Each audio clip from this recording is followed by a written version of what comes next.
चलिए तो अब देखते हैं अब और कहाँ-कहाँ से महंगाई आ रही है, लेकिन उससे पहले आपको बता दें गर्मियों से पहले सरकार अब एसी और फ्रिज को सस्ता बनाए रखने की तैयारी में है।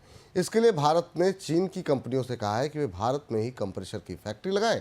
इससे सप्लाई चेन लोकल होगी और लागत भी कम रहेगी। ये कदम कूलिंग प्रोडक्ट्स की कीमत कंट्रोल में रखने की दिशा में काफ़ी बड़ा माना जा रहा है। सर, आखिर में सरकार इस कदम को उठाने क्यों जा रही है?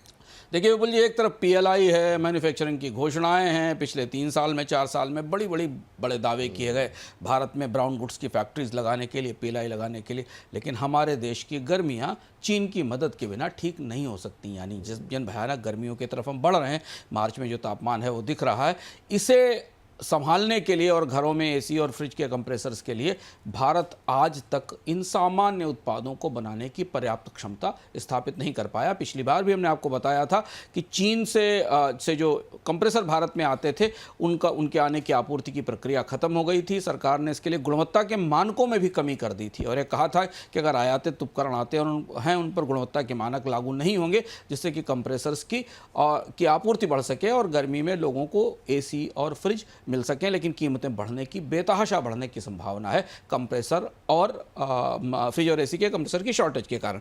और अब इसलिए केंद्र सरकार थक हार कर चीनी कंपनियों को बुलाने पर मजबूर हो गई है